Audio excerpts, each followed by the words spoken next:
Spiritual food for thought. Welcome back to Spiritual Food for Thought. I thank you for joining me once again. Today I'm going to talk about the days getting shorter.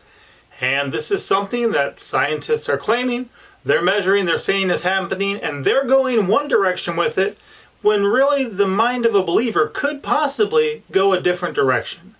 So what we have happening right now is that scientists are saying the earth is speeding up, the days are getting shorter. They're saying it's rotating faster on its axis. Most recently, I think June 29th of 2022 was a notable day.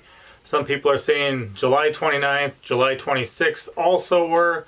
Back on July 19th of 2020, that was another one where the days were significantly, by milliseconds, quicker than they had been.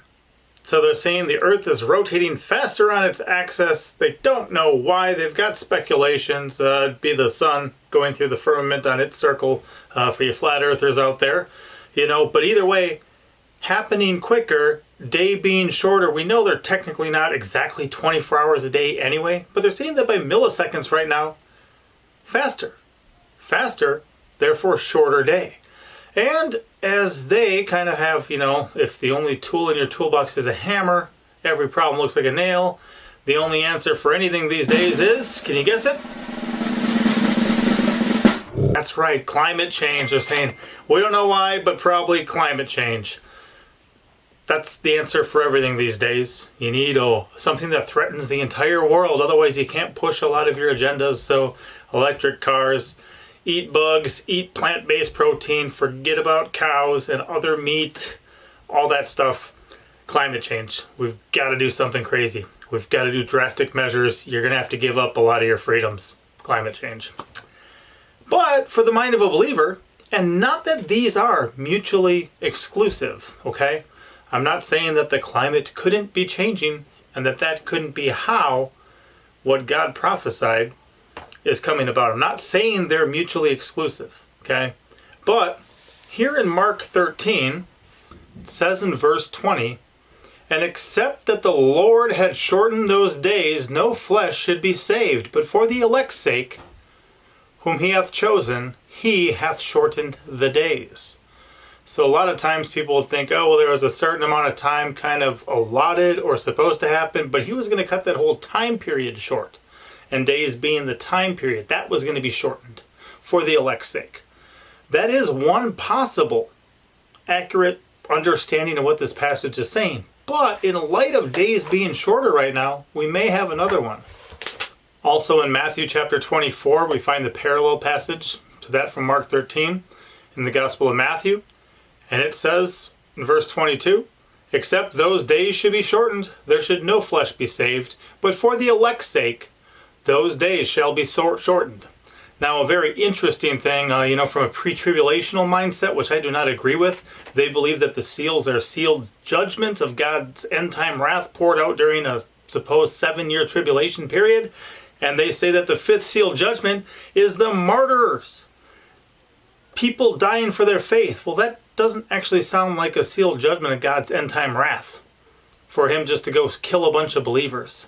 And even Abraham, who was called his friend, knew very early on what he testifies to in Genesis 18:25, that be far from thee to do after this manner, to slay the righteous with the wicked, and that the righteous should be seen as the wicked. Far be it from thee, shall not the judge of all the earth do right. So even Abraham, way back in the day, knew that God, who does not change, is not just going to slay the righteous with the wicked. He's not just going to lay them all to waste and make no distinction between the two.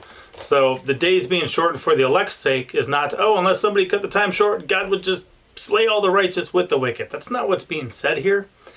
But is it possible that the days could actually be shortened and that is a fulfillment or the beginning of the fulfillment of these things that were prophesied, some 2,000 years ago?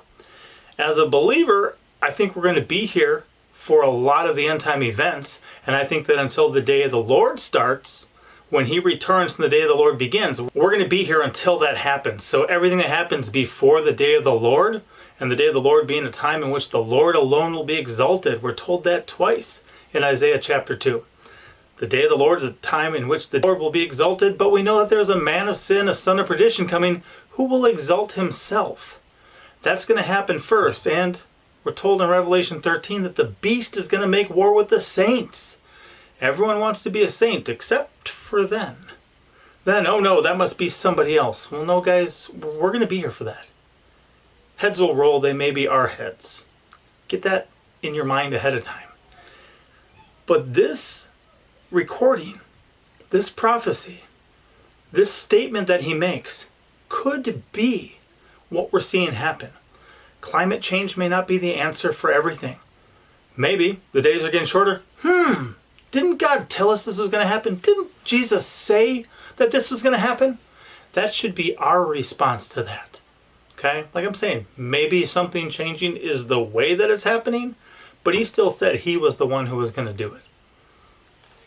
I don't know what to make of this whole thing. I definitely don't believe every scientist every time, because they contradict themselves and each other a lot. But if this is happening, then this is where my mind's going to go, and this is what I'm going to consider.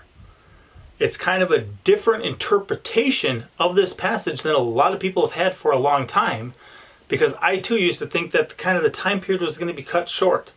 And it seems like there's a lot of like 3.5-year sections or 42-month sections of time. Like, well, how does that be shortened if it says it's this long? That's something I always kind of wrestled with. So possibly this, just the actual day being shorter, could be how this is true while that other stuff remains true as well. I don't know. But it's definitely something to think about. Definitely when the news starts saying things that kind of make scripture come to mind, it's a good time for believers to kind of get excited, turn back to his written word, and search the scriptures daily to see what's coming down the pipeline. Thank you for joining me once again. Be blessed. Thank you for watching. Don't forget to like, comment, and subscribe.